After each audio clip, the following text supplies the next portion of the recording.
Welcome to Hail Varsity Radio, the voice of Husker Nation. Insight, opinion, expertise, with the biggest and best names talking Nebraska across the state. Join the show on Twitter at Hail Varsity and at Schmitz_radio. Call in at 402-466-ESPN or 1-800-825-5865. Here's Chris Schmitz. Great to have you in. It's a Friday road show, Hail Varsity Radio. We are at the Single Barrel. Chris Schmidt, Elijah Herbal, and you, as you're invited down to the Single Barrel inside the Graduate. One more time, one final time this college basketball season for us. For Real Red tip-off, it is Nebraska, it is Iowa, 8 o'clock tonight. So make your dinner plans to get a big old thick steak or a pork chop or a burger or that butcher's board that has all sorts of goodies down here at the Single Barrel. Plenty of beer and wine to choose from. Their wheelhouse is whiskey, 250 choices. And, get one poured when you're down here at the Single Barrel. Numbers to get in today with Hail Varsity. A few Iowa fans milling outside. 466-3776, 466-3776, 800-825 5865. Can find us on Twitter at Schmidt_radio, Chris Schmidt at Herbal Essence for Elijah Herbal, and can email Chris at HailVarsity.com. So the news that came out last night on the network, Trev Albert's had his monthly radio show. Trev says, yep, year 4. It'll be the mayor. Fred Hoiberg will be back in Lincoln. I know he had his presser yesterday before today's action against Iowa, and you just had to wonder where things were going. We had kind of circled a March 10th date as to a decision. Well, Trev made the decision. Fred's been in contact with Trev. Trev's been in contact with Fred. It's been an ongoing deal through this basketball season. Some Sunday meetings, I would presume, similar to Coach Frost and Trev. Trev being very active and hands-on, and the door's been open. The lines of communication have been there, and it's going to be a 4th year for Fred Hoiberg. Thoughts on that? I know the outlash or the backlash has been pretty strong in opposition of giving Fred a 4th year based on how bad this year has looked. And what's the old line from Christmas Vacation? We're at the threshold of hell, Ellen. How can it get any worse? Well, the point is it can get better. And I don't know the faith level you have of Fred being the guy to make things better. I think he'll adjust. I think he can adapt, and I think he'll have to make some changes clearly onto his staff on top of style of play and who he's recruiting and the character he's bringing in. I'm not saying he can't do it, but what's your 180 look like this time a year from now? And what does Trev want or expect? So we'll get into that. We'll have some thoughts from Jacob Padilla, Hoops Insider with Hail Varsity, Bill Doleman next hour. And then Husker baseball thoughts with great Husker standout All-American and World Series champ with the Yanks, Joba Chamberlain, going to pop in, give us his take on where Nebraska goes into this second weekend series against TCU down in Arlington, against number 17 in the country. Numbers to get in, 466-3776, 800-825-5865. Elijah, you and I were both pretty shocked that Fred's back, and I think it's twofold. And Trev had a really good sit-down this morning with the World Herald and Sam McEwen. And the reality is this, the reason for making a move now is because it's been bad. It's been bad for 3 years, and fans can't take it anymore. You've seen attendance dwindle. Even through sub-500 years under Miles, PBA was still tipping the scale at 13 to 15,000, okay? You had people showing up despite just one tournament trip for this basketball program in the last billion years, it feels like. You had 2 years under Tim. One they went, another they knocked on the door, and then Tim was ousted. Fine. You go get Fred, and everyone's high-fiving because man, Fred Hoiberg in college basketball, not only as a player, but what he did at Iowa State was incredible. All they did was go to the tournament. All they did was go to the Sweet 16, it felt like, and then he even went to the playoffs with the Bulls, and then it went sideways with that Chicago roster. Trev's take is accurate. Look, if you're worried about the short term and losing fan support, attendance and season tickets and people showing up and season ticket renewals, look, you're already there. You're already there, and you're either going to show up or you're not in protest or frustration, or you can't take it anymore because it's been a lot of bad basketball. So making a move right now isn't going to bring you back this year. Will it bring you back next year? Maybe. But why not try and fix it and give Fred a chance to right it? This is a big picture play for Trev Albert. It is for football, it is for basketball, and then you have that building project that's ongoing. UNL is going to make a lot of money off athletics. You have the new rights fees that are on the horizon. They're going to pay a ton of money out. Nebraska does well, but you're dealing with COVID shortfall.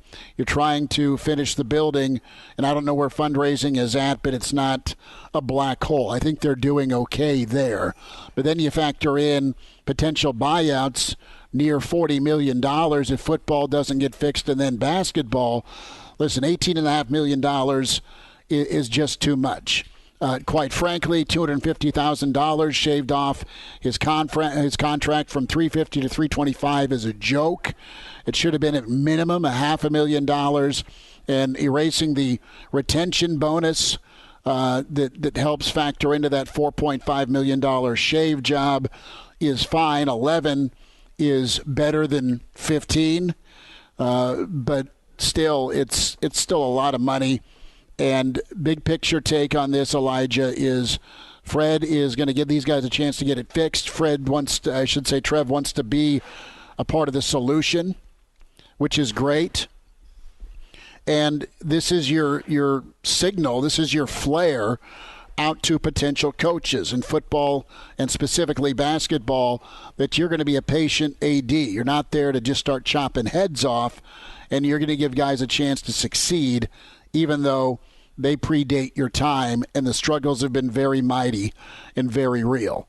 So this is a long-term patience play. That's what's plagued Nebraska athletics when it comes to being stuck in the mud, is you've been hitting reset quite a bit in a lot of sports since success happened consistently in basketball and football simultaneously. So I get where Trev's coming from. I don't know if it's more of the money or if it's the faith or kind of a combination of both. When it comes to Fred being retained, I'm all right with it. Let's see what happens with some new guys on staff. The point of this is, Elijah, is he going to be able to win in the Big Ten, recruit differently, embrace recruiting, first of all? Is he going to be able to be hands-on? I have no problem that he can identify talent, but can he identify character and attitude to go with talent, and can they be cohesive and play together? He's not going to magically get an NCAA tournament team next year, but can they not have 3 or 4 instances where they just flat out quit? That's not heard of when it comes to Nebraska. You can get beat and you can get drilled by 20. Sparty almost got beat by 30 the other night by Iowa. It happens in this league. But what's your effort level like? And that's your difference, too. When you get this arguing match between Frost and Fred, right? Football's been damn competitive, at least last year with a murderous schedule. Basketball, not so much. So the point of this to me is I think money was the biggest factor, but Fred's got to do some coaching rehab, right? You failed in Chicago the last couple of years where it just looked like you lost control. Kind of looks like that a little bit this year where you've had instances of guys quitting. So I hope Fred's able to rehab it. I wish him well because I like Fred, and I do think he knows basketball, but he's got to be able to reinvent like he did at Iowa State. He's got to have a 2.0 version of that for a 4th year in Lincoln. He's at least getting it. See, the difference between the situation with football and situation with basketball is I think from a neutral perspective, you can look at the football program and say, yeah, that football program's in a better place whenever Frost took over. From when you look at the downward trajectory of the program under Mike Riley, where Frost started at, where he was at last year, the football program looked better. The basketball program doesn't look any better than when Fred took over. It looks way worse. It looks way worse than even 2018. You look at that team with Palmer and company, right? I mean, that's not that far long ago. No, okay? It's not. And Fred is currently only taking this basketball program in a downward trajectory. So, I mean, if you're talking about what it's going to take next year for Fred to keep his job, I mean, Trev Albert said he's going to have goals and guidelines in place for this next year. And he's not going to disclose Can you do it in a year, though? Fred. That's the thing is, in a year, can you get this program to 500 in conference play? Because, I mean, that's not necessarily an unreasonable ask for how much you're paying Fred Hoiberg, but it's a little bit unreasonable. You look at where the program is at now. So I'm wondering what those goals are going to be for Fred Hoiberg. And like, I mean, you look at it, Fred Hoiberg should be getting 500% or 50% of his wins from conference play by year 4. Is he going to be able to do that next year? Is he going to be able to turn over the roster that much? I don't know. So we'll see. I am surprised that Trev has already made the announcement he's going to stick around, and it's not a longer, more drawn-out process of deciding whether or not to keep him. Well, and maybe it is just as simple as $18.5 million. Let's figure out a way to shave it down. But I think Trev's done a great job of showing patience here. The other side of it, too, is this. The cupboard's got to be empty, whether Fred's here or not. So you're going to have another roster turnover. So can you actually pour some concrete with a foundation with this basketball program versus going and finding a plethora of transfers that, for the most part, have been big-time misses? Like, they've had their roles, and some guys have been better than others.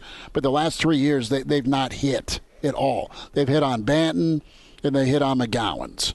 Everyone else has been a lot of foam and not much beer when it comes to collectively playing together. And even in the JUCO process, that's not been anything but shaky. Quite honestly, when you talk about playing at a high level in the Big Ten. The other aspect to this is, who knows if you'd hire the right guy? Would you get it right if you were to replace Fred? I mean, who's going to go want the job? There's plenty of guys out there that want a Power 5 gig in the Big Ten, and there's some darn good mid-major coaches. But you're either stuck with recycling some Power 5 guys that might be on their way out a la Mike Riley at Oregon State in the basketball world, or you're taking a flyer that, man, you're going to hit the next, to reference it, Danny Nee coming from Ohio to Lincoln, right? Getting it right that way. Or Craig Smith, right? And I know he's just brand new at Utah, but climbing up from where he did, looking at his coaching resume and coaching history. Let's hear from Trev. This was from the network last night, and Trev announcing that Fred will be back for next season with Nebraska basketball. Fred will be back as our coach, and one of the things that we're going to do is that Fred, as we continued meeting and talking about the future of men's basketball, I asked him for some vision and some planning and what can we do in our program to change, because we can't continue doing this. And he presented a plan to me and ultimately sold that plan to me, and he's agreed to restructure his contract, which I think is really important. Fred really likes it here. Fred wants to be here. I've known Fred for a long time. Fred was in Indianapolis when I was with the Colts. He was actually playing. I was doing a lot of watching. He was with the Pacers. But, Fred's built successful teams. I've watched him do that. So, he's going to reduce his salary next year to $3.25 million. He's going to give up a $500,000 stay bonus to help us make some of the changes that he'd like to make in the future. And then we're reducing the buyout amount to $11 million. So we'll have some similar metrics like we did with football. Those will be confidential between Fred and I. I'm just looking forward to working with Fred. We need to reorient this program, and he's committed to doing it. I'm committed to working with him. Again, it's been 7 months, and I'm excited about the future, and we need to finish strong. But clearly, we need to do some things differently, and Fred's committed to doing that, and I'm committed to working with him to try to exact the kind of change that we need to be successful in the Big Ten. Trev Albert's from his radio show on the network last night. Do we have time to squeeze in success in the Big Ten? More from Trev and what that needs to look like from Fred. At the end of the day, it really isn't that hard to figure out. Obviously, talent's really important, but every conference is different, whether it be football, basketball. But there's a certain style, there's a certain level and attribute of both player and program that's necessary to compete.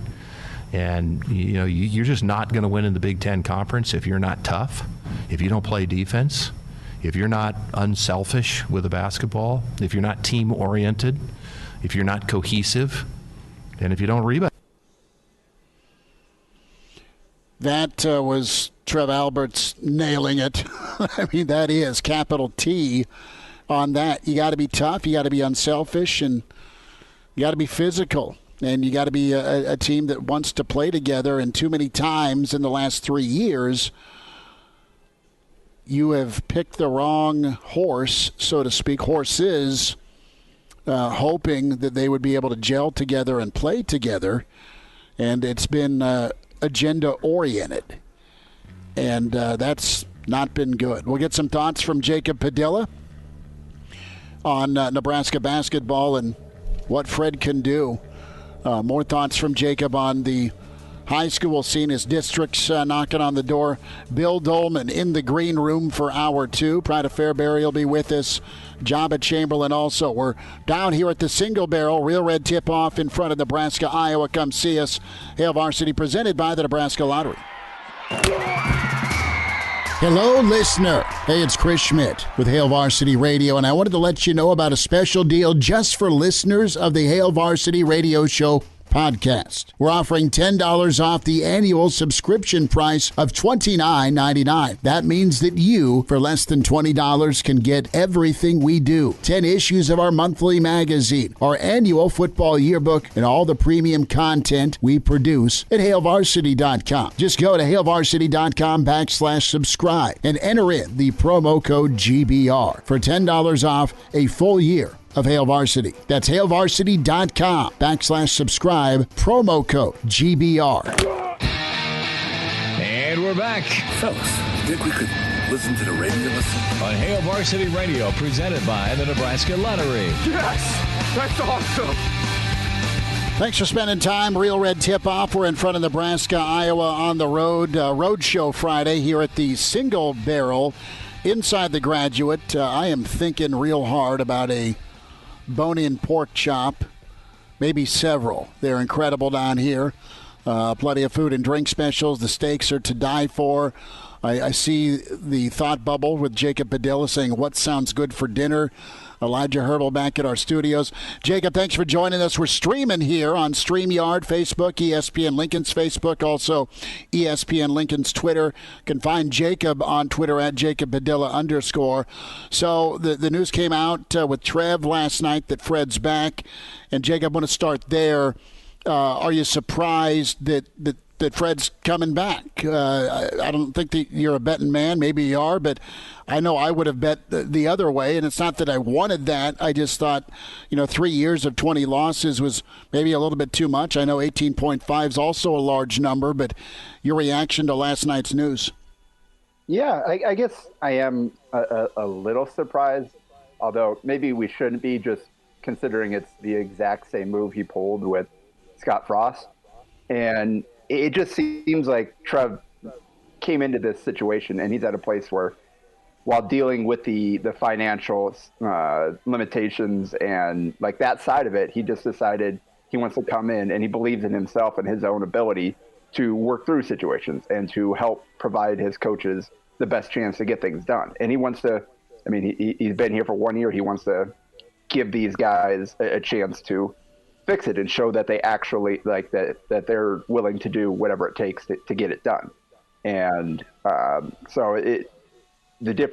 football and basketball are a little different situation just based on the way it looked on the field, even if the records aren't too dissimilar. And that's the biggest obstacle here with Hoiberg coming back is it looks so bad this year. And I think that turned off a lot of fans. So it's always impossible to know what percentage of the fan base is in favor versus against. Obviously, there's the vocal minority, but there are so many other people out there that you just don't hear from. So, but it does seem like Frost had a lot more support than Hoiberg does among the fan base at this point. So that's the gamble that Trev Albert is making, is that whatever Hoiberg does, whatever changes he makes, that they can win the fans back early in next season. Because if it looks the exact same thing next year, the attendance numbers are going to be very, very scary for Nebraska next season. So I think there will be changes. Obviously, Trev Albert's talked about the changes to the contract and to the buyout. Hoiberg giving up significant money in both of those areas. But I think we'll see some staff changes as well. And then we'll see, kind of following those staff changes, the final pieces they can put on what this roster will look like next year. Because there's always the transfer portal. I think they'll look to that to add a key piece or two in addition to the guys they've already got signed. So I don't know how quickly they can turn it around, how quickly staff changes can make that big of a difference in year one, but they're going to give it a shot. Jacob Padilla is with us, Hail Varsity Roadshow Friday here at the Single Barrel. Jacob, let's talk about how the fix happens. You mentioned the portal, the recruiting class, but overall, philosophically, it's got to be different. Trev touched on it last night, where it's got to be a tough team, and just from a size and a physicality standpoint, Nebraska's not had that. They've been way more finesse. They've had some incredible athletes, and they've had two guys. You look at McGowan's, he'll go to the NBA or has that opportunity. You look at Banton last year, he's in the league, so it's not that they can't identify talent. The meshing part's been an issue, but do you believe Fred can identify a different looking and feeling Nebraska team? Can they go be a gritty, tough team? And from a schematic standpoint, in your opinion, what does Nebraska need to tweak? It starts with the evaluation, and the truth is that they just missed on their evaluation of so many of these players, and not only individually what they are as players, but how they fit together. This roster, there just aren't enough guys that can contribute at a Big Ten level consistently and that fit together. So it's a question of talent. It's a question of fit, all of the above. That's the problem with this roster right now. And yeah, they've been able to land some key, you mentioned Banton as a transfer. They got Bryce McGowan's, but it's not the top end guy. It's the 2, 3, 4, 5. It's all the way up and down the lineup where, I kind of tweeted out a thread the other day looking at Bryce McGowan's numbers and pointing out some of the kind of the optimistic things, the underlining things within his shot profile and what he's done well this season and where he struggled and what he's had to do because of the team around him. This team just hasn't had consistent floor spacing. They haven't had high IQ basketball players, and that's the biggest deal. I think next season, whether it's the guys they've got coming in, whoever they go out and add to this mix, they have to get higher IQ basketball players that understand the plays they need to make. They're not going to go out and be able to stack up with the best athletes, the most talented players in the Big Ten next season. But they're going to have to play smart basketball to be able to hang in these games. They're going to have to be able to play smart basketball to do what Fred Hoiberg wants to do. And you look at those Iowa State teams, he had guys like Melvin Ejim and Monte Morris and George Niang and Royce Wright, all these guys that fit what Hoiberg wanted to do and were good basketball players, but they're good decision makers and they're unselfish and they understand how to play the game. And too many of these guys just aren't that way on this roster right now. And that's been the case throughout the 3 years in Lincoln. So it's starting with the evaluation, who they are going to add to this team, how they fit together. I think he's going to have to overhaul the way that they've been recruiting. And that's the biggest change that needs to start. And then beyond that, they're going to have to find a way to get some instant impact guys. And then we'll see what tweaks that he makes on the court and whether or not he gets some players in that are able to execute what he does try to do. Because, I mean, Fred Hoiberg is a good X's and O's basketball coach. He knows basketball concepts.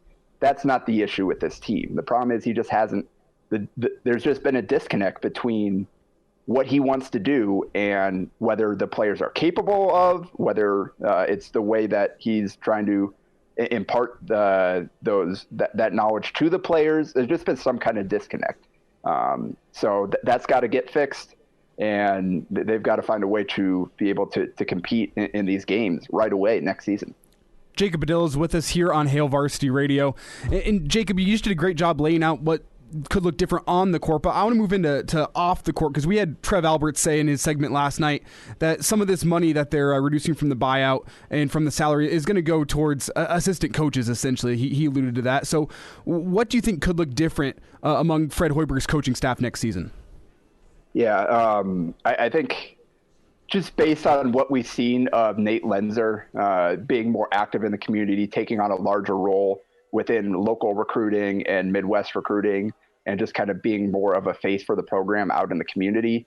And the fact that Hoiberg just brought him in this year, I think we'll definitely see Nate Lenzer back again next season. And then beyond that, I think that's kind of where we'll start to see what decisions Hoiberg makes and where the tweaks happen. I'm not going to speculate. I don't know what connections Fred may have out there that he could go land somebody he's worked with previously, or he could go out and try to land just an experienced veteran coach who maybe is done in the lead share and is ready to kind of close out his career, like a Phil Martelli type with Michigan and Juwan Howard, somebody like that that can help him kind of navigate through being a college basketball coach. We know Fred's done it before, but then also he's spent more time in the NBA than he has at college. I think between his front office experience, his playing experience, and then his time with the Bulls. So a little bit more experience at the college level and what it takes. That can never hurt. So I think I don't really have any names at this point in terms of a short list and as far as who might he go out to get. But I do think we're going to see a restructuring both in who is on the staff and kind of how the staff works in terms of recruiting and evaluating, and then working it out on the practice court as well. Jacob Padilla is with us. Jacob, Fred's going to either have to learn to love recruiting or find a guy that has several on his staff if he goes that direction that can better evaluate, and we'll see. But, you don't ever want anyone to lose their job. It's been really tough to watch. You've been at every game, and it's, God love you for covering it like you have, because it ain't personal, and Nebraska fans are never that way. But, man, it's just been tough, and you nailed it with the IQ take, just making the right play, being able to go execute that. Football here, about 2 minutes. Position group. What position battle are you most interested to watch here come Monday? It's probably, I think the offensive line is going to be the most important one, just in terms of we have no idea who's going to be the center, who are going to be the tackles, who's going to be healthy, who's not. Like, there's just so many question marks about that position. And obviously we know how important it is and how big of an issue it was last year. And we knew a lot of those guys were in their first or second year starting. So do we see these guys under new coaching? Does a guy like Turner Corcoran take a leap, or whatever position he may be playing next year? How does that work out? Like, do the guys that struggled and lost their jobs, do they get back in there and win a job and show improvement this year? Do the transfers come in and immediately win a job from day one and kind of to beef up that line? So that's the most important one. But I think probably wide receiver. I mean, the skill positions are always kind of the most exciting ones, I would say. I think that's the one. Mickey Joseph came in right away and talked about, made it a point to talk about Omar Manning and Xavier Betts. And I think I'm planning to kind of hang out with Mickey Joseph myself at the press conference on Monday and just kind of pick his brain on some of those, and particularly a guy like Betts, and like, what did he see to single him out as one of the guys that is the most important pieces in that room? And then obviously you've got all the newcomers coming in there. So I think probably those are the two that I would highlight right off the top. Well, we got to rephrase that. Mickey Joseph's getting to hang out with Jacob Padilla on Monday. Jacob, we'll see you down at PBA. Thanks again for your input and your time today, and we'll check in next week, bud. All right, sounds good. There he is, Jacob Padilla with us, StreamYard. Can watch us, ESPN Lincoln's Facebook, on Twitter at ESPN Lincoln. Open phones here till 5. The pride of Fairbury, Bill Doleman, NBC Sports. On deck for Hour 2, Joba Chamberlain on the way. It's Hail Varsity, presented by the Nebraska Lottery. Hello, listener. This is Brandon Vogel, managing editor of Hail Varsity, and I wanted to let you know about a special deal just for listeners of the Hail Varsity Radio Show podcast. We're offering $10 off the annual subscription price of $29.99. That means that you, for less than $20, can get everything we produce: 10 issues of our monthly magazine, our annual football yearbook, and all of the premium content we produce at HailVarsity.com. Just go to HailVarsity.com/subscribe and enter the promo code GBR for $10 off a full year of Hail Varsity. That's HailVarsity.com/subscribe, promo code GBR. Chime in 402-466-ESPN or email the show, Chris@HailVarsity.com. Just try me. Back to Hail Varsity Radio. Thanks for spending time. Hail Varsity Road Show Friday here at the Single Barrel inside the Graduate. Come on by. Steaks and whiskey and beer and water and wine and maybe a pork chop or two. Iowa is set to invade. The last time you had some questions about the old Tim Miles' last stand. Sticks out to me how Nebraska forced overtime and had a miraculous final home comeback win against Iowa. Fred's going to be back. I am not upset about that. I just don't know that I'd bet Elijah's money that it's going to be any different next year. But maybe there's some solid foundation. We'll get Bill Doleman's take on Fred getting a fourth year. Great stuff. It's a must listen to with Jacob Padilla, Husker Hoops Insider, Mr. Basketball. We had that posted. We'll have it on the Twitter handle for audio for you at ESPN Lincoln's Twitter, the on-demand ESPNLincoln.com, and of course can watch it. And we'll post the video, too. We're streaming here on ESPN Lincoln's Twitter as well, live. So, Joba Chamberlain next hour on Husker Baseball. So, a couple of departures here to tell you about. Feldarius Payne back in the portal. And then you have Will Nixon. Will Nixon, really talented slot player out of the Texas, the state of Texas, but kind of the Waco region, where his dad was on staff for Baylor. And, man, Elijah, getting a guy like Nixon was big, and the sad part was Nixon hurt his knee when he did, and that was tough for him. And I know he's battled back. You just hate to see a kid like Nixon take off for Feldarius. Listen, rush end, edge guys are tough to find. Guys that are contributors and difference makers. And Payne, before he got dinged up, had a great Illinois first half. And then that was kind of it as he came back from COVID and getting dinged. Either Nebraska's going shopping in the portal, maybe a Mathis sighting could be a reality. It's down to between Texas and Nebraska for Mathis. O'Shawn, two-time All Big 12 performer.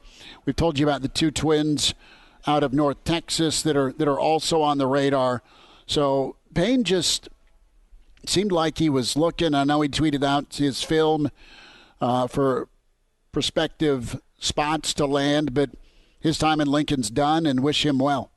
Yeah, and Feldarius Payne is one of those guys that I think you're always waiting to pop. And I think he was only here 2 seasons. But it was a guy that, like, you saw the talent, and he'd come in and he'd flash for a play, and you'd go, wow, you see that pass rush move, how quickly he got off the edge? And then he never could keep it up with consistency.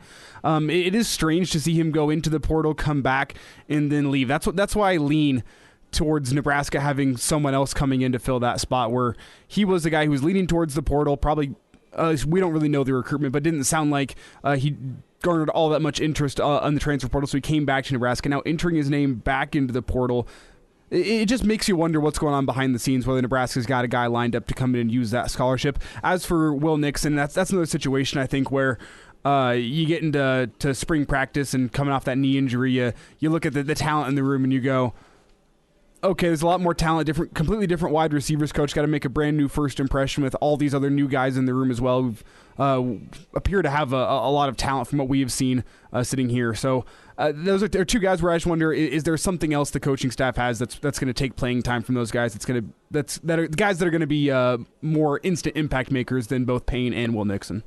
Well, think about the slot. I mean, we've got a number of spots up for grabs, and listen, we'll get into quarterbacks as spring goes on. Obviously, replacing center is huge.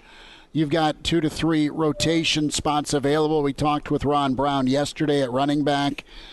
Safety, that job is not in cement for Miles Farmer. He has experience and playmaking ability. The number 2 tight end spot is up for grabs on top of the slot position. Samare Toure had an incredible season last year for Nebraska. It was big time. Well wishes to him off to the NFL or pro football aspirations, but he performed well in a lot of big games and really kind of broke the seal for Nebraska offensively with so many just gash plays that turned into touchdowns. But you have Garcia Castaneda that is in that slot running. You have Alante Brown that's been here for, I think, 3 years. So Alante going into year 4, and you're waiting for him to pop. And then there's Trey Palmer, the LSU transfer.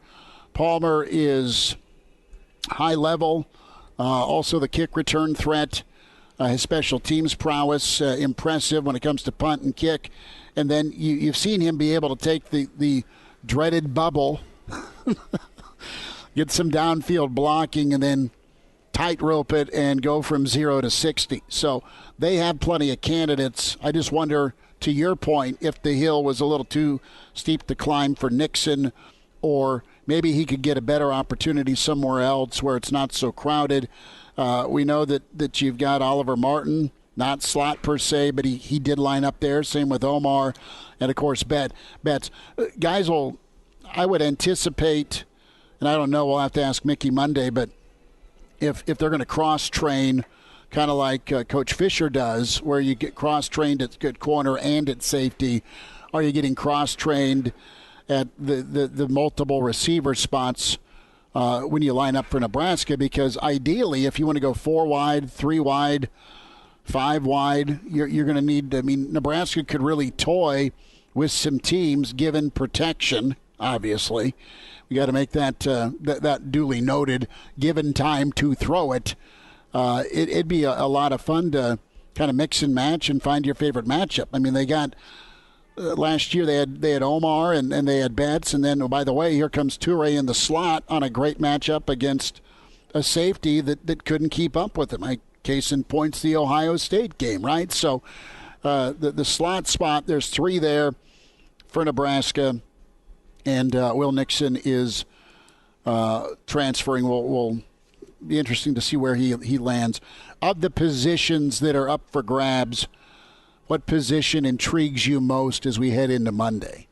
Well, it's a position we talked about yesterday, so I'm going to bring it back up again, that JoJo Doleman outside linebacker spot. Okay, so it's going to be the nickel spot. It's one of those spots where JoJo just did so much for the defense last season. I'll be curious to see who does, in fact, step up and take that role. Signs right now point to Isaac Gifford, but it's still a long time before August. So I'll start there defensively. Offensively, I'm going to go with the 2 guard spots. I know that's not one, but the 2 guards, left guard and right guard. I know tackles are going to get all the press. Being like they're and the you're big, not sad about that, being a former offensive tackle. They're the big money spot, of the NFL. Everyone's talking about tackles. They're the husky kids that can move. But guards are the ones that make the push up front. So I'll be curious to see who gets the guard spots next season. Well, yeah, Lutovsky, and does he come in after being in the program? Younger player in the program doesn't mean he can't go take a gig. Nouili is there. Yeah, and I guess my question there is, does Nouridine move to center, or does he stay at guard? I think you have a couple of kids you should look at, just because Nouri did such a nice job at guard last year when he got in. Mm-hmm. Okay, And I think his mentality and what he does best really matches well with what Raiola wants this line to become. So I think you're looking at Piper and Hickson heavy this spring, clearly at center, and then we'll see what Turner gives you. We'll wind down hour one from the single barrel next. And now, back to Hail Varsity Radio. One final time this hour as we are here for a Real Red tip-off. Nebraska, Iowa, I know tips at 8. That gives you plenty of time to swing on down to the single barrel for dinner, a steak, some chops, a burger, some appetizers. I think we had the crab cakes last time we were here. Incredible. The Béarnaise sauce is to die for with some of their steaks. And, I'm out of thumbs to put up, man. It's so good. And just ask Coach Jeff Smith how he likes the old butcher's block, right? Where you get ribs, you get brisket, you get 2 steaks, you get a burger.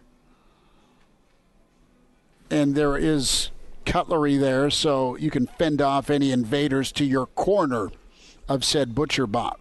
It feeds 4, and Coach Smith and I were able, as 2, able to take down a little bit and then take Junior home a little bit for some not very long lived leftovers. Thanks Elijah, for the invite your mouth is watering right now. I mean, you need to mop your mustache. Well, it's like I can't even come in and join you after the show because I'm here for high school basketball right after this. So I'm just chained in here. But best I can do is the egg salad sandwich I packed. See, and that you can keep that. Tell me why, right? People swear on salmon. People swear on egg salad. I can't do salmon. The only salmon I've ever had in my life was at Garth Glissman's wedding, and he had some sort of pineapple salsa on top of it. Oh, yeah. And it was great because I didn't taste the salmon. I'm with you. I can't do salmon either unless it's like really, really fresh. Most seafood for me, unless it's like super fresh. If I'm sitting on a beach somewhere, okay. But in Lincoln, Nebraska, I can do smoked salmon when it comes to sushi. That's incredible. The smoked salmon's good, but that's cold. I can't do the throw it on the grill and give me some lemon with it. And no, I mean, I'll let my kid have as much salmon as in the ocean. Go for it. But you can't do egg salad either. No, I would rather do chicken salad. If we're going to go to the trouble of making or purchasing a salad sandwich, no on the ham salad, no on the egg, and no on the tuna. But give me the chicken salad sandwich. Chef Nodder does that. It's incredible. Chef Nodder's incredible. Yes, let's just throw that out there. The chicken salad sandwich is it. See, the lovely part about egg salad, though, is I can just boil up, a dozen eggs, throw them all into a bowl, mash up with a fork, little mayo, little mustard, a lot of salt, a lot of pepper. Boom. See, I sandwiches love eggs. For a week. It shouldn't be an issue with me. I've just not had a good one. See, I'm not even gonna get started here on hot dog salad, a little weenie mash. I'm not sure if you've ever gone for that one.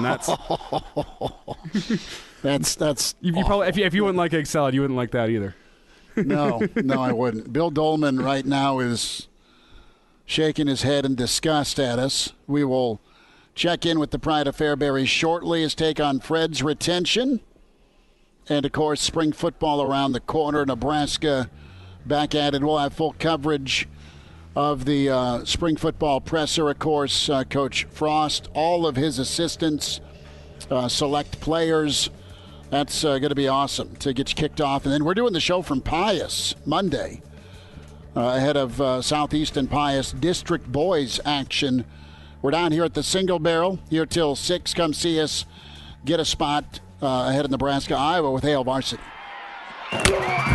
Pardon the interruption, but I'd like to save you some money. Hey, it's Chris Schmidt with Hail Varsity, and I wanted to offer listeners of this podcast $10 off the price of an annual subscription. That means that you, for less than $20, can get everything we produce. 10 issues of our monthly magazine, our annual football yearbook, and all the premium content we produce at HailVarsity.com. Just go to HailVarsity.com/subscribe and enter in the promo code GBR for $10 off a full year of Hail Varsity. That's HailVarsity. HailVarsity.com/subscribe, promo code GBR.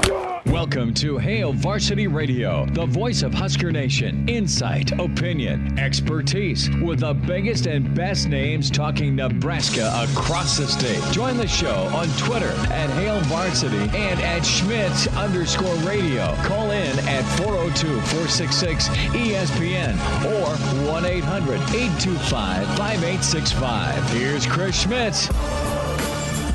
Welcome to it into Hour 2, Roadshow Friday. It's Hail Varsity Radio, presented by the Nebraska Lottery. Chris Schmidt, Elijah Herbal, back at our studios. We're at the Single Barrel inside the graduate final Real Red tip-off of the season here. Final home game for Nebraska. We welcome in the pride of Fairbury, NBC Sports, wearing that red NBC hat on the stream with us. Can watch Hail Varsity Radio as we're on the road. You have Facebook Live with ESPN Lincoln, also the Twitter feed with ESPN Lincoln. So check that out. Bill Doleman, at Bill Doleman on Twitter. Bill, good to spend time with you again on a Friday at 5. How are you? I'm doing well, and as you well know, there are very few people as proud to be from Nebraska as I am, and the greater Fairbury, Nebraska metropolitan area. And no more so than on a weekend like this when I will be calling alpine skiing on NBC properties, Peacock, and the Olympic Channel from Germany and Switzerland. So when you have a background like I do from Fairbury, Nebraska, perfect compliment to be able to call men's and women's alpine skiing halfway across the globe. You know, when I think of the terrain in Fairbury, it reminds me of Mount Buck. Right, that giant pile of dirt kind of behind the outfield there at Buck Belzer back in the day, and wasn't that long ago. Well, it's been a long time, but the memory is folks climbing in and planting that big red flag. The Jeffs are in action, or were in action, with some district ball. So you got that going, and of course you're trained and you're well trained for all the ups and downs of the alpine skiing sessions, of course, in Switzerland. It's like the same typography, I'm sure. Yeah, well, I spent some time at Nebraska, and got a good feel for it. Got a good feel for it. Usually it was about midnight. But about 48 Guinnesses in. Yeah, nevertheless, it has well prepared me for tonight's assignment. And when NBC first asked me to work for them about 5 years ago, one of the first questions was, could you do ski jumping? And I said, well, I'm from Nebraska. Of course I can do ski jumping. There was a slight chuckle, and that's led to a fairly decent relationship over the last 5 years because they, too, understand the background and the similarities. Nebraska, Switzerland, Mount Buck, Franz Montana, Garmisch. Yeah, it all makes sense. So I think people who are listening understand what I'm talking about. I get it. Bill, let's talk steep climbs. Fred Hoiberg back. That was a good one. I like that. Yeah, nice. Let's talk steep climbs. Let's talk just blowing out your skis. Poor Fred. I mean, there ain't enough vodka in the world for that poor guy. I mean, it's 20. Has he been to your house? There ain't any left. It's Friday. You know that. we just IV it. Seriously though, he got a fourth year from Trev. They've met. They've been meeting. We all like Fred. We know he can coach. He's an X's and O's guy. Clearly, the talent evaluation and meshing has not gone on. Are you surprised? Or not? Put your AD hat on for a minute and tell me what you think when you look at this whole thing. Well, we all know I should have been the AD, and we wouldn't be in any of the messes we've been in over the last 20 years. But I have full confidence in Trev Albert's. It's a very difficult decision. It's a very difficult climate. And Nebraska may be going against the grain and skiing uphill, if you will, in making the decisions that he's made with Scott and with Fred. Was I surprised to hear the news about Fred Hoiberg? No, not really. Trev's an athlete. he's got an athletic background, and he's a smart guy, and I think he understands that there is a process. And to come in and just start blowing things out the first year, I don't think that, especially that his understanding of the Nebraska culture. So I'm not surprised that he has been willing to work with Scott and work with Fred. I certainly hope after the baseball start that we're not going to hear Will Bolts on the hot seat. No. But but I'm not surprised. I just think Trev understands the business, athletics, Nebraska, and it's just really not the way we do things. Have those guys gotten a pretty long leash? Yeah. Is the reduction of the buyout, and again, I'm working on skiing, so I've only been kind of the $18 million down to 11. It would seem to me that if you stuck around another year, that the buyout would be less anyway. Cutting off, several $1,000s off of his contract. Okay, that's a good gesture. It's not. I didn't think it was a significant amount, but that's a good gesture. Does he need to revamp his coaching staff? Well, that probably remains to be seen once the season is over. But I just think it's the Nebraska way, and maybe that's an error. But give a good guy a good opportunity, and if it doesn't work out, okay, move on. And I think Fred probably looks at it and says, "Yeah, I get it." And if Fred was in the NBA, and you talk about X's and O's, I think he's probably a great NBA X's and O's coach. But this is college basketball. But I'm sure if Fred's record was what it was in the NBA, he would have been gone a long time ago. That's just the way it is. But Nebraska's different. We it's not for everybody. But let's look at it this way. Who would you rather have in a post-game handshake line than Fred Hoiberg, Doc Sadler, Armon Gates, and those guys, right? Well, it depends how heated the handshake line gets. Still, I don't think Fred's going to lose it in a handshake line. So nobody in Big Ten represents their university better in a handshake line than Fred Hoiberg. All right. Bill Doleman's with us here, Hail Varsity Radio. And Bill, when you look at just the record, though, I mean, I don't necessarily think I'm surprised either that Fred Hoiberg is going to be back for another year. But you say Nebraska, it's not for everybody. If this was a different Big Ten institution, do you think that? I mean, Fred Hoiberg would be getting a fourth year, regardless of the buyout, regardless of anything else. 1-30 on the road in Big Ten play is only getting worse by record year by year. And it just does not seem like the program's going in the right trajectory.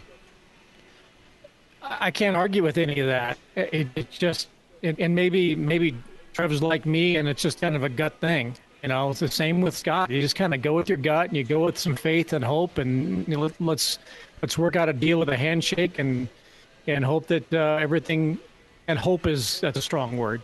We just hope it gets better, that you know what you're doing next year, and that you're going to do what you say you're going to do. And if not, then we're going to make a change. All right. Do I think Fred would probably get the extra year if it was a different athletic administration, perhaps the guy who hired him? I would bet that maybe, Bill Moose would say, yeah, I made a mistake on the extending the contract, and we need to go a different direction. But I think because Trev's in his first year and trying to establish things and show the look, I'm willing to work with you, but you got to work. And I think that's part of it too. Bill Doleman's with us on Hail Varsity. We're on the road here at the Single Barrel inside the Graduate Steaks and Chops and whiskey and wine. And tell you what, tip off here at 8 o'clock, get dinner.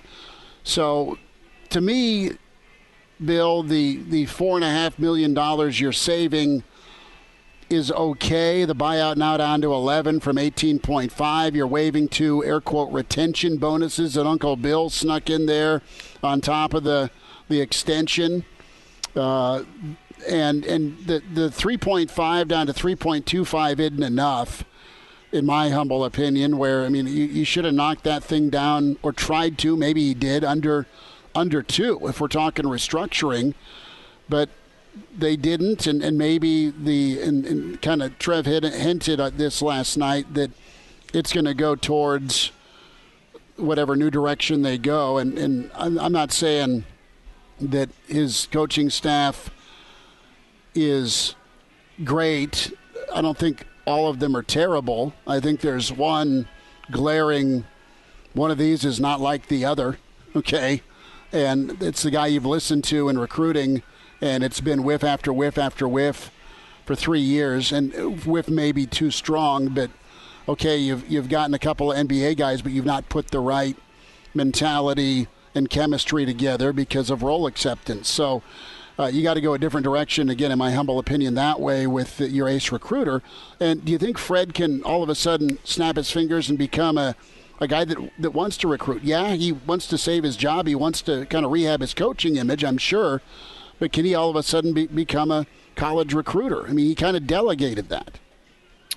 All of a sudden is tough.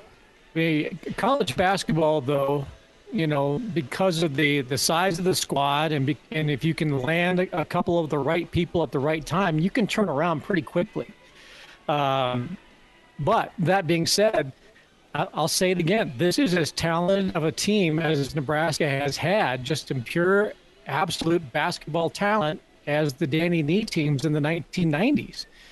But it's that elusive cohesiveness, chemistry that is missing. And I watch them, and I'll watch them tonight. They just don't seem together, and it seems very NBA-like. I spent a few years watching the NBA nightly, and you could see they're just individuals that are really, really good, but just not really, really good together. And then you can see teams, and I don't want to bring up Tim Miles as a comparison, okay, to Fred and Tim. I remember, years ago being in the Mountain West and calling Mountain West games, and Tim had a team at Colorado State that didn't have anybody over 6'6", and okay talent, but man alive, they just played so hard and so together, and he got that team into the NCAA tournament. And again, this is not a Fred-Tim comparison. It's just a team that sticks out in my mind that just played so hard together, and eventually they had success. Did they beat everybody? Did they pull off a lot of upsets? Not necessarily, but they played hard, and you didn't want to play them. And I don't think you look at this Nebraska basketball team and say, for those 10 minutes a night, we're gonna take it to them and we're gonna win. And Nebraska's really good for 30, but the other 10 buries them. And I think that everybody just kind of expects that, kind of like they talked about with Scott's team. Eventually, they're going to beat themselves. Well, eventually, this Nebraska team is going to play itself out of a basketball game, and it's tough to watch.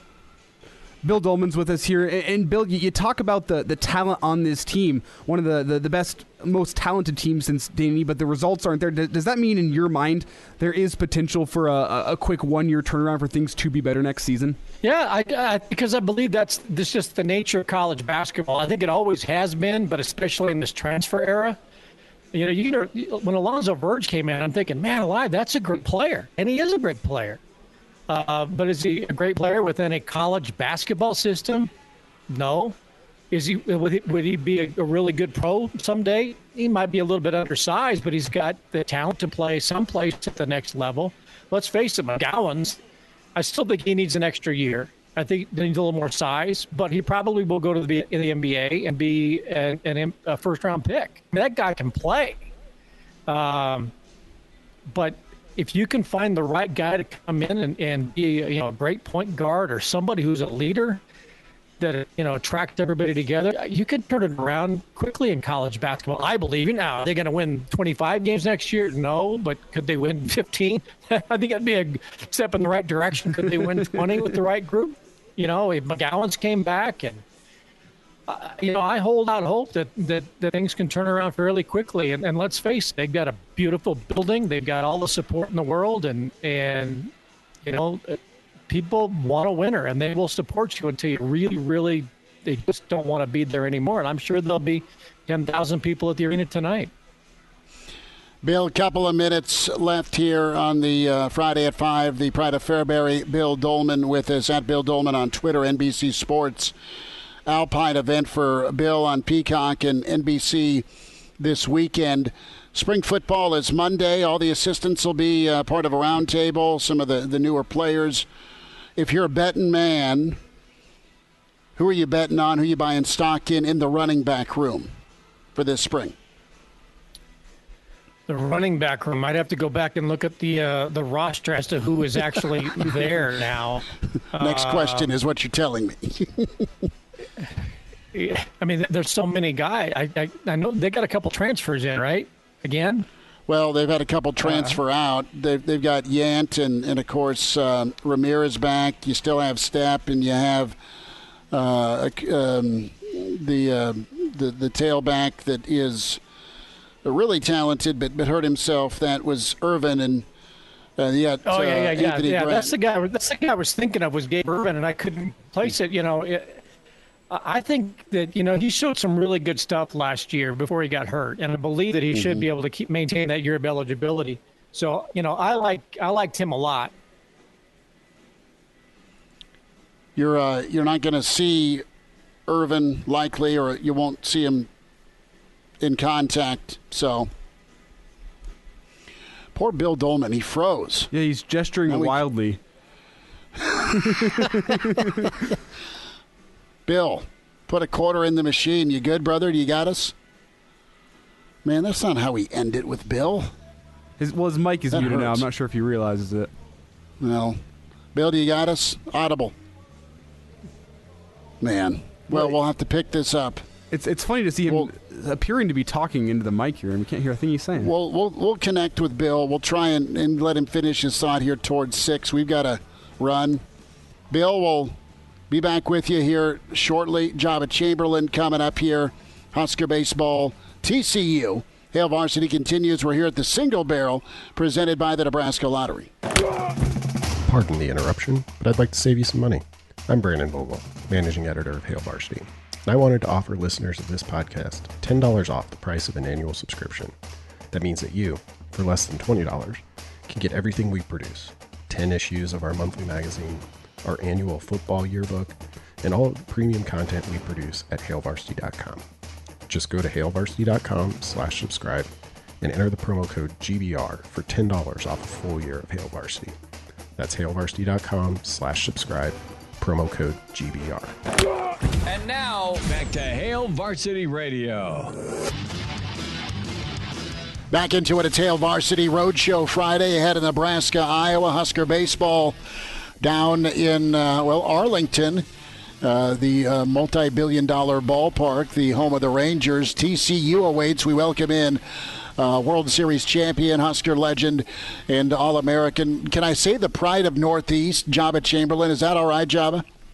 I mean, yeah, there's a few of us, but I'll go up on the Mount Rushmore Northeast, so we'll count that one.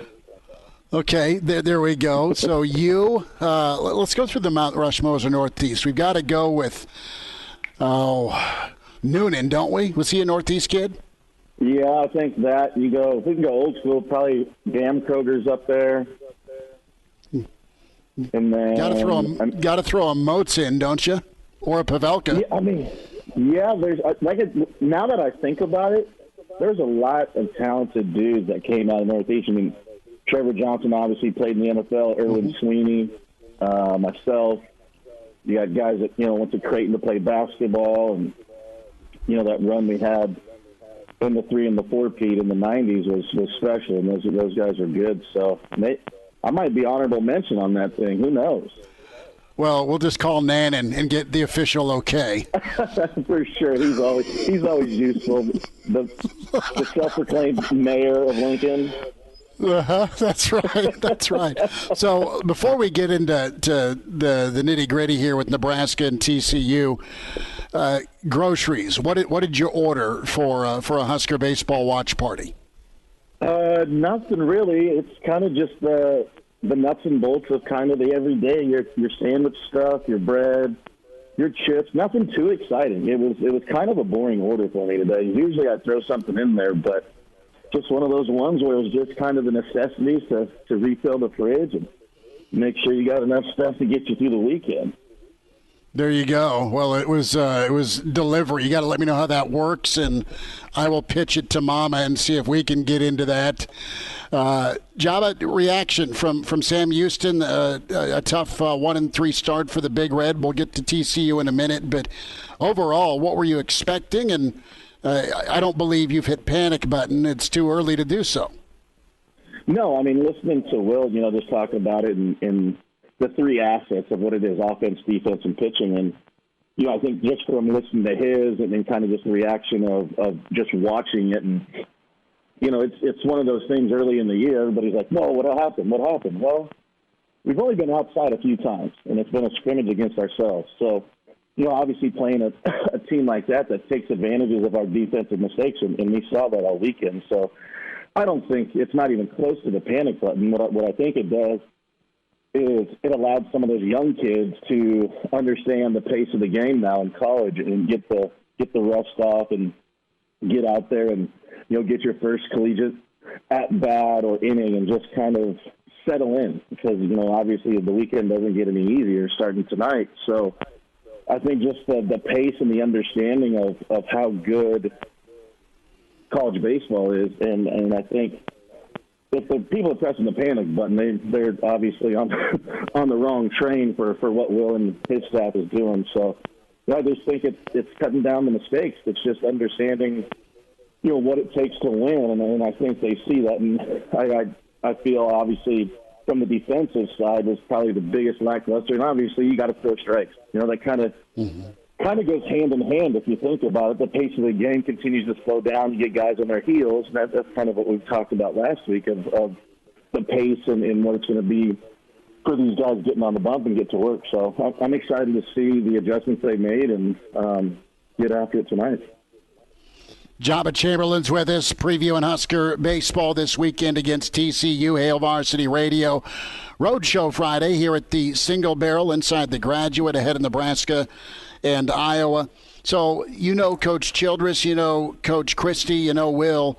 What was practice like this week? How did they coach him up, but also tough love him a bit?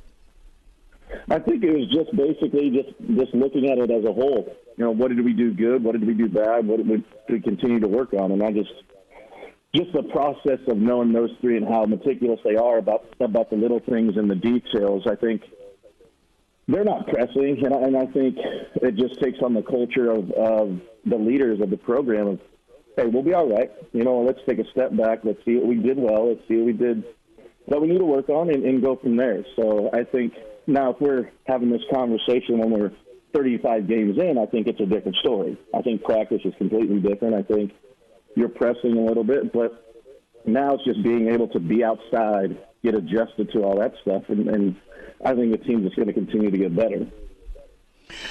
Let's talk about the pitching. Of course, Perry going to go tonight. He had a really good tweet quote earlier this afternoon about bouncing back. Shanneman obviously on Saturday, and McCarville gets the ball on Sunday. As you look at the starting pitching right now, what do you like about the upside here, Joba, the potential, not only with Perry but with these three guys? Will's going to let him ride and get into a groove, obviously. Nothing set in stone, pencil versus pen, but you're going with some guys that do have some experience either in Lincoln or elsewhere. What can the staff become here moving forward? I think it's going to be the consistency factor. It's going to be pitching ahead in the count, early contact, minimizing your pitches, and just understanding, the importance of the length that you give as a starter, and just that tempo and pace. And I think they've got the guys to do it. I mean, they've been there. They kind of understand. They've got their feet wet. And I think it's just the ability to believe in yourself and to believe in your teammates. And I think they've created that culture.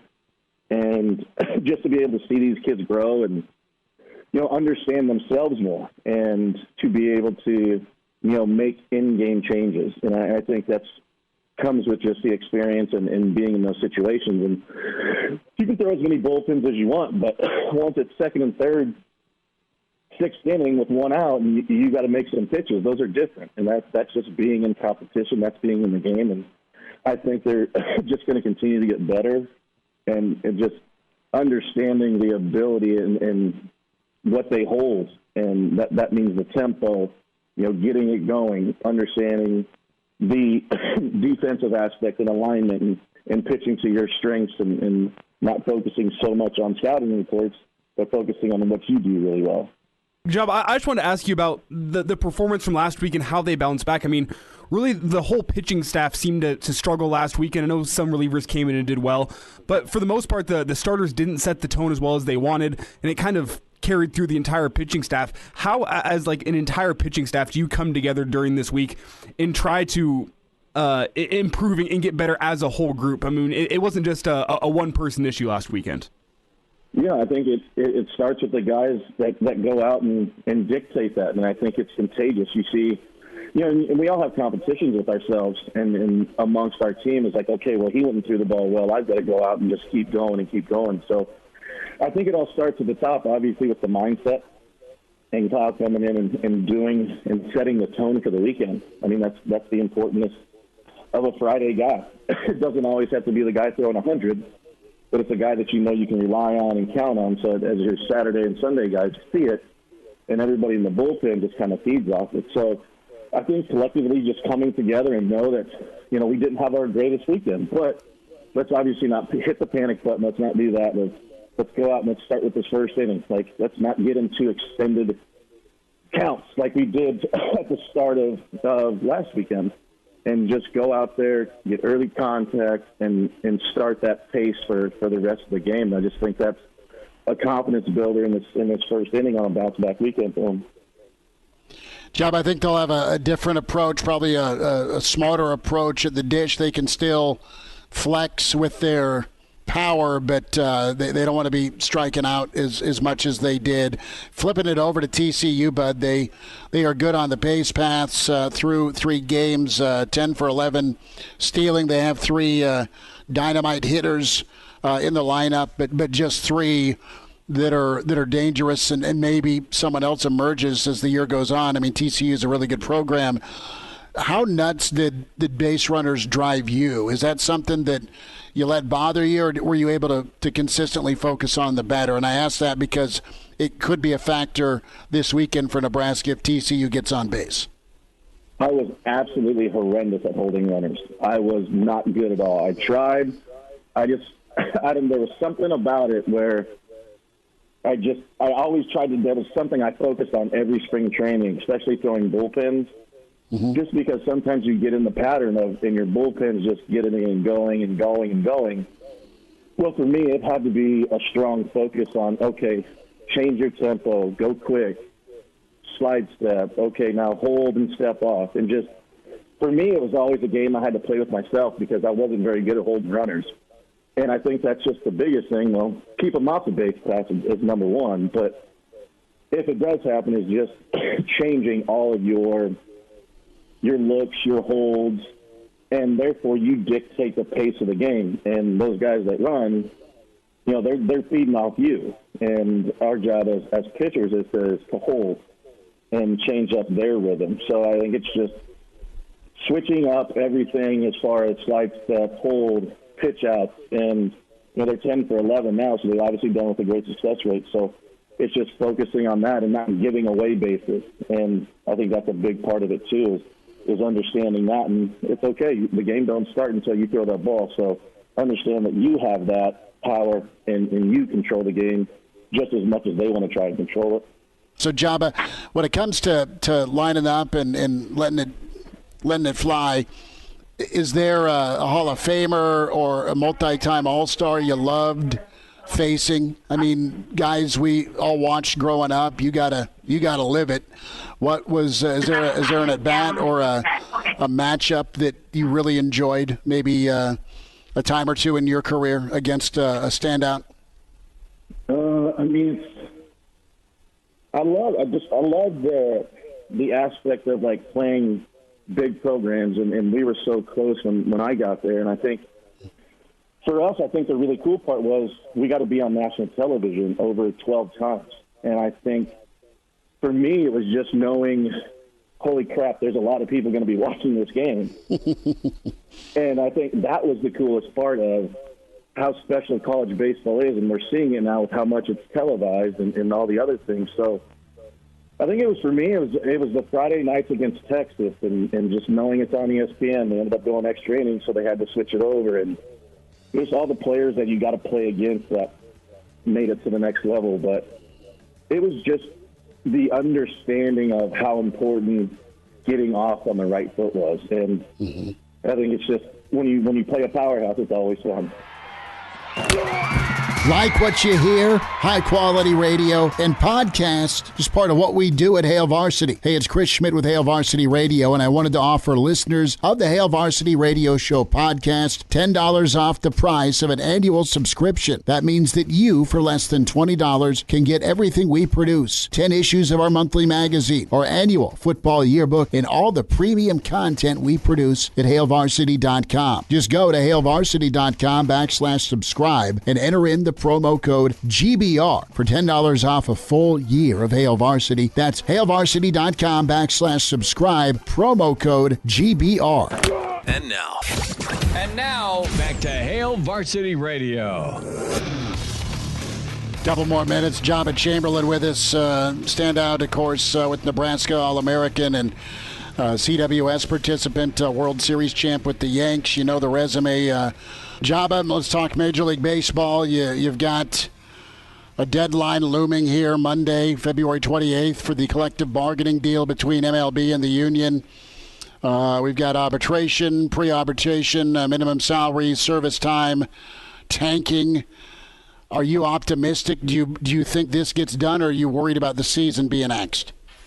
I'm a little worried just how far the owners and the players are and money-wise with the pre-arb stuff and the CBT. It's kind of moved 3 times, and baseball's moved down, then up. The owners have come up, but, there's some year almost $100 million difference. And, when you have that discrepancy, and what the players have always done is protect our game, I think there's going to have to be a lot done here in the next 72 hours. I think they're going to have to use all of Monday just because we're going to have to see the progress that's made each day. And once it gets to that 11:59 mark on Monday, we'll see what happens. But I got to see some stuff happen in the next couple of days as far as just progress and the two getting closer together. Was that frustrating? I know in your career you've had to deal with that as a player, where it came down to, almost a 12th hour, not necessarily a season getting canceled, but you get started on time. Right, and I think it's just being in those meetings and understand, the process that goes through them. It's not a real fun process. I was fortunate for the 2 times to be in the meetings, and we got things done fairly quickly, and so that was nice. But knowing the guys going through it and fighting for the union is something that they don't take lightly, and it's just the aspect of making sure we get it started on time. And you hear all these theories of how do we change this? Do we change the amount of games? Do we shorten this? Do we do that? I mean, everybody's going to have an idea, but just the integrity of the game is something that we as players always wanted to keep, because the guys before us did it as well. And so we're not only affecting the next 6 years, but we're affecting 10, 15 years down the road on how guys are taken care of pre-arb and what the percentage of days that you can be 2+ and get an opportunity to get a contract. So I think they're gonna do everything they can to get on the field, because at the end of the day, if you're not on the field, you're not getting paid. So I think that's a big key component in what the game is trying to do and protect, and also try to grow the game from our perspective. So I think these next 2 days are extremely important, and obviously that deadline on Monday. Joba, we'll do this again. Always love your input and insight. Thanks for giving us a few minutes, bud. You got it. Anytime, guys.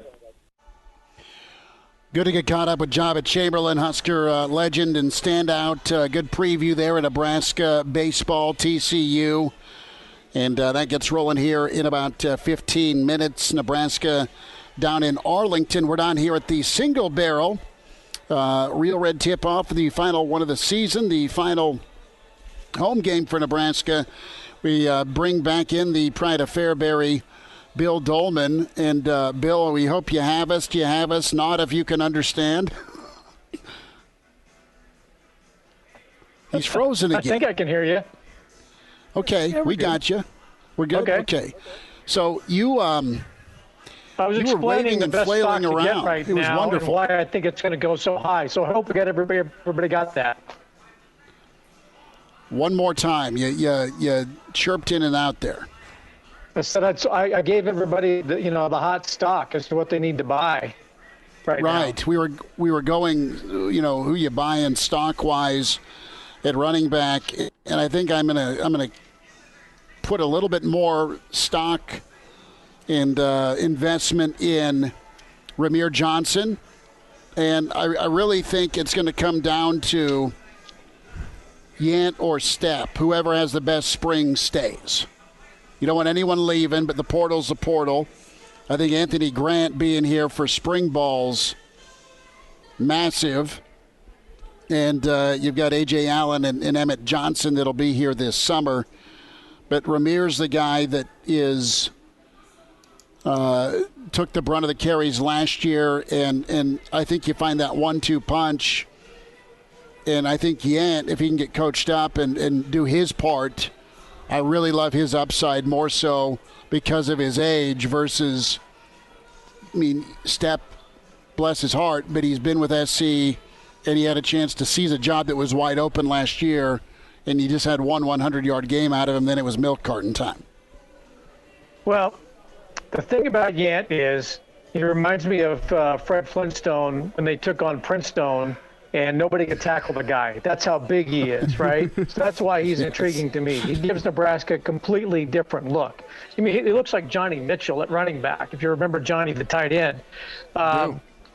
Just a tremendous specimen physically, but he's got to have consistency. Now, I went back through my notes here, and I'm recalling that Pittsburgh, with Mark Whipple last year, had 3 running backs with 100-plus carries and 500 yards.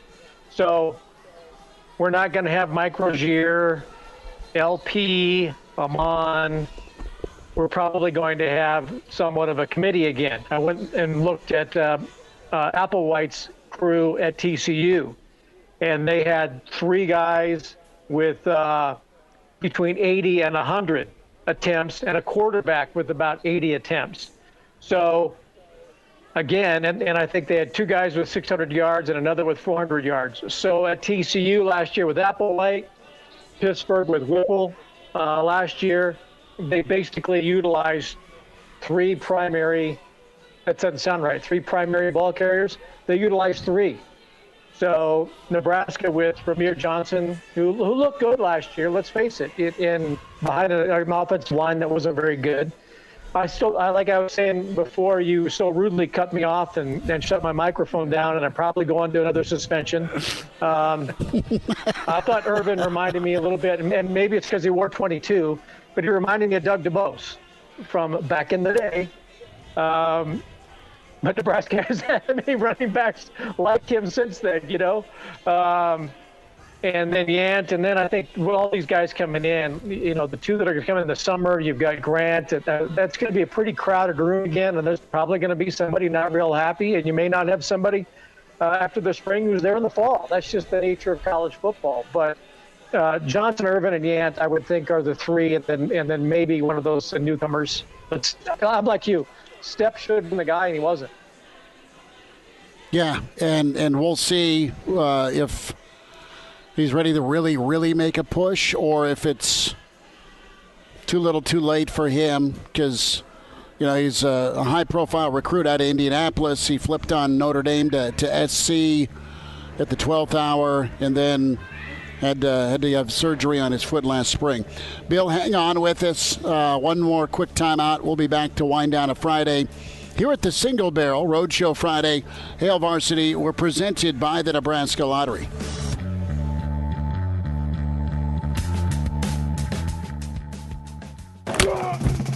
Like what you hear? High-quality radio and podcasts are just part of what we do at Hail Varsity. I'm Brandon Vogel, managing editor. I wanted to offer listeners of the Hail Varsity Radio Show podcast $10 off the price of an annual subscription.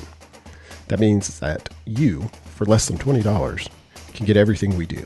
10 issues of our monthly magazine, our annual football yearbook, and all of the premium content we produce at HailVarsity.com. Just go to HailVarsity.com/subscribe and enter the promo code GBR for $10 off a full year of Hail Varsity. That's HailVarsity.com/subscribe, promo code GBR.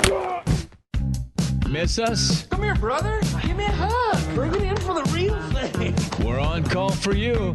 Catch the podcast at HailVarsity.com, the ESPN Lincoln app, or download them on iTunes. Saddle up, partner. Back to Hail Varsity Radio. One final time, a Friday road show at Hail Varsity here at the Single Barrel. Big thanks to the Single Barrel for having us all football season and for some select Real Red tip-off ahead of Nebraska, Iowa. This has been incredible. Great food and drinks and specials and steaks and chops and whiskey. And I'm going to go dive into a bottle. I'm kidding. I'm going to have a sip of whiskey here coming up, Bill Doleman. You're looking at me disappointedly. Getting that stare. We're streaming here on ESPN's Twitter handle, ESPN Lincoln, Facebook Live, always with the StreamYard. Elijah Herbal is stuck at the studio for high school basketball tonight. Good for him. And I'm going to get my fat on, man. I'm going to pig out here in about 5 minutes. I can't wait to eat. It'll be good. Bill Doleman, you are cordially invited to PBA on the 20th of April with me and Elijah, because your friend and mine, Snoop Dogg, is performing, not in Denver on 420, but he's in Lincoln on 420. Do the friends of Snoop and crew need to send out a special thank you to Bill Doleman, to make sure Snoop lands in Lincoln versus Denver on 420? You know, that's about the only news out here that's caused people to get out of a fog, was when they heard that he wasn't, their crown prince wasn't coming here and instead going to Nebraska.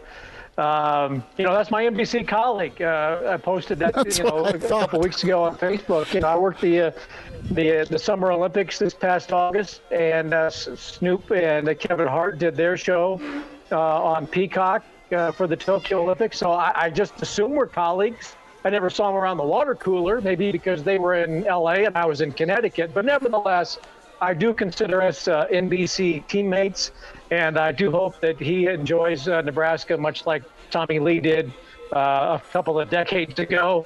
Hey, can we just say, I was thinking about this a little while ago. God bless Jim Abel. All right, and Charlie Meyer and all those people who so many years ago said, you know what, let's build a baseball park downtown in the Haymarket. And it's kind of a Field of Dreams moment, which, by the way, I've never seen. But if they build it, they will come. They had the foresight to put Haymarket Park down there. PBA followed. You've got the development down at Haymarket. You've got major entertainment acts coming through the area. And all of that, to me, comes out of the seat of a guy who had a vision for the city of Lincoln, to do something great for the town that would flourish one day, and it certainly has. And as a result, Snoop is spending $420 in Lincoln and nowhere else. That is the culmination of a dream.